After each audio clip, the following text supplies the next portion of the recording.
National education policy 2020 nearly 34 years తర్వాత Indian school education system మొత్తంలో and higher ఎడ్యుకేషన్లో ఒక ట్రాన్స్ఫర్మేషనల్ చేంజెస్ అయితే తీసుకొచ్చింది. ఈ ఎడ్యుకేషన్ పాలసీ తాలూకా విజన్స్ అండ్ ఎయిమ్స్ అండ్ తాలూకా డీటెయిల్స్లోకి వెళ్తే,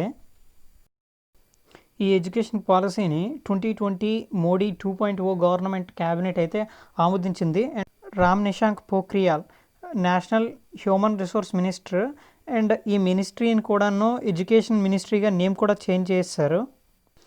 ఈ ట్రాన్స్ఫర్మేషన్స్ అనేవి చాలా కీలకమైన ఘట్టాలనే చెప్పుకోవచ్చు ఇప్పటి వరకు ఉన్న దాంట్లో మోడీ గవర్నమెంట్లో. So apart from other details, policy విషయంలోకి వస్తే ఎంటైర్ ఇండియా ఒకే ఎడ్యుకేషన్ సిస్టమ్ నడిచేటట్టు ఈ పాలసీ అయితే ఉంటుంది. సో ఈ పాలసీలో చిల్డ్రన్ ఎవరైతే 3 ఇయర్స్ నుంచి 18 ఇయర్స్ వరకు ఉంటారో అందరికీ minimum numeracy and minimum literacy అనేది ఉండాలి అని చెప్పి ఈ ఎడ్యుకేషన్ రిఫార్మ్స్ అయితే తీసుకొచ్చారు. So minimum numeracy, minimum literacy అంటే ఏంటంటే, లిటరసీ అంటే లాంగ్వేజ్ ఆర్ చదవడం, రాయడం ఇలాంటి బేసిక్ థింగ్స్ అనమాట. సో మినిమంవి అంటే మనం ఏదైనా సరే ఐడెంటిఫై చేయగలిగేది.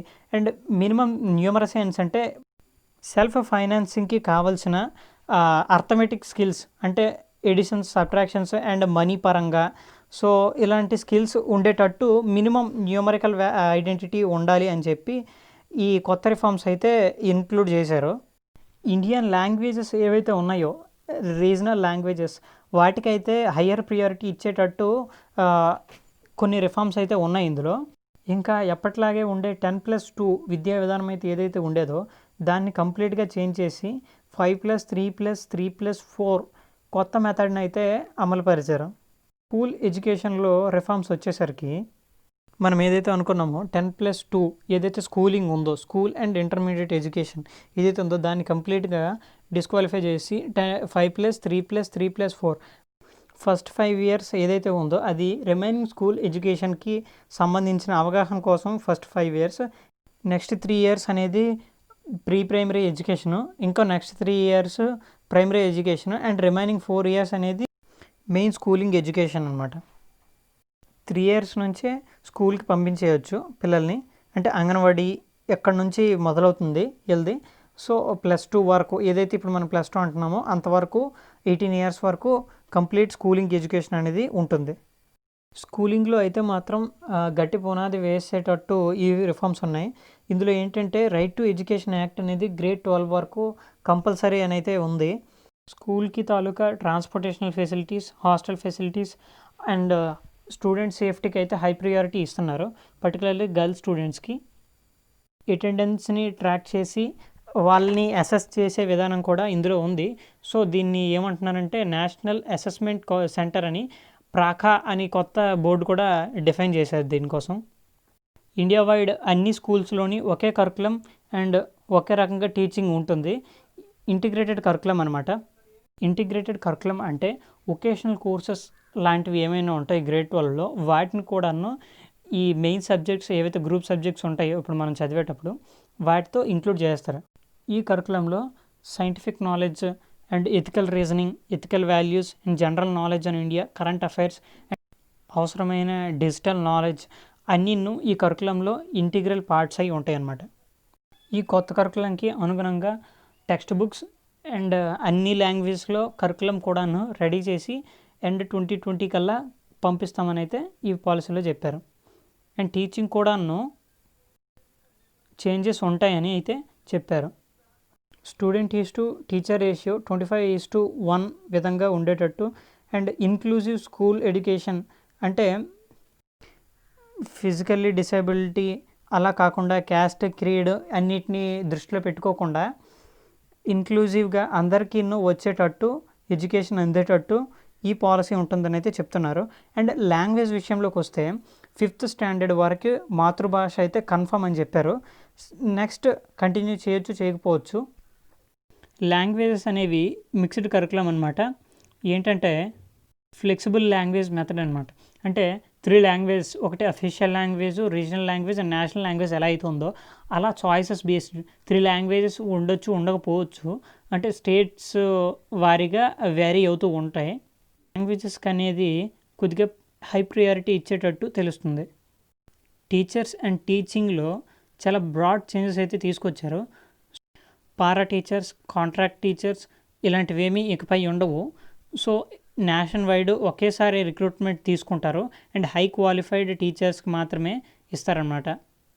టీచర్స్కి కూడాను రెగ్యులర్ ట్రైనింగ్ అయితే ఉంటుందని అయితే చెప్తున్నారు. అండ్ SCERT, డైట్, బైట్ ఏవైతే ఉన్నాయో వాటిని కూడాను స్ట్రెంగ్తన్ చేస్తారు అని అయితే చెప్పారు.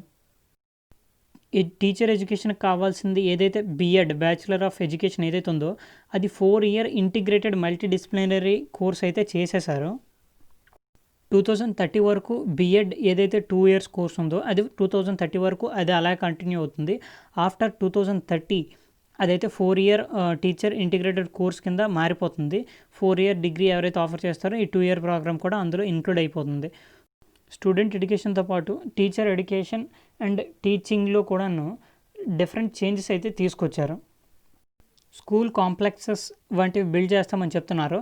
30 schools అరౌండ్లో ఏదైతే ఉంటాయో సో ఆ 30 schools ఒక క్లస్టర్ అని పిలుస్తారంటే సో ఆ క్లస్టర్ని ఒక కాంప్లెక్స్ అంటారు. అంటే ఏం లేదు, ఒక కాంప్లెక్స్ని ఇలా డివైడ్ అండ్ రూల్ పద్ధతిలో కాంప్లెక్సెస్ డివైడ్ చేసి ఎస్టాబ్లిష్ చేసేటట్టు చేస్తున్నారు. అండ్ ఫైనల్గా regulation of school regulation, curriculum వంటివి ఇలాంటివన్నీ చూసుకోవడానికి నేషనల్ బోర్డు ఉంటుంది. నేషనల్ బోర్డే చూసుకుంటుంది. సో ఏవైతే స్టేట్ బోర్డ్స్ ఉన్నాయో SCERT ఇలాంటివి ఇవేమీ అసెస్ చేయడానికి, క్వాలిటీ చెక్ చేయడానికి తప్పితే కరికులం రివిజన్ చేయడానికి, టీచింగ్ స్టాఫ్ విషయంలో ఇలాంటి ఏం చేంజెస్ చేయడానికి ఇలాంటి స్టేట్ బోర్డ్స్కి అనుమతి లేదని అయితే చెప్పింది. బోర్డ్ ఎగ్జామ్స్ అయితే 2 typesలో ఉంటే objective and descriptive. And both కూడాను కోర్ని నాలెడ్జ్ని అప్లై చేసేటట్టే ఉంటాయి అనేది చెప్పింది. ఎడ్యుకేషన్ టెక్నాలజీ అయితే ఇది కొత్తగా తీసుకొచ్చారు. సో ఇది ఏంటంటే టెక్నాలజీని ప్రజెంట్ ఎడ్యుకేషన్తో లింకప్ చేసి ఐడియాస్ని షేర్ చేసి ఇంప్లిమెంటేషన్ దిశగా ఉండటానికి ఎడ్యుకేషన్ టెక్నాలజీ ఇలాంటి బోర్డ్స్ అని అయితే తీసుకొచ్చారు. హైయర్ ఎడ్యుకేషన్లోకి వచ్చేసరికి ఏవైతే హైయర్ ఎడ్యుకేషన్ ఇన్స్టిట్యూషన్స్ ఉన్నాయో వాటికైతే అటానమస్ క్యాడర్ అయితే ఇచ్చేసారు. ముఖ్యంగా ఏంటంటే హైయర్ ఎడ్యుకేషన్లో టీచింగ్ అండ్ రీసెర్చ్ అనే 2 డిఫరెంట్గా పార్ట్స్గా ఒక ఎడ్యుకేషన్ని డివైడ్ చేసి research universities and teaching universities వేరు చేశారు. రీసెర్చ్ యూనివర్సిటీలో teaching and research equal priority ఉంటుంది. అండ్ టీచింగ్ యూనివర్సిటీలో ప్రైమరీ ఫోకస్ అంతా టీచింగ్లో ఉంటుంది.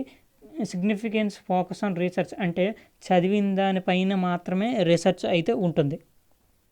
అండర్ గ్రాడ్యుయేషన్ కోర్సులో అయితే మాత్రం 3 to 4 years under graduate degree ఏదైతే ఉంటుందో so multiple exit, multiple entry options అయితే ఇచ్చింది. సో ఇందులో ఏంటంటే 3 years మధ్యలో డ్రాప్ అయిపోవచ్చు.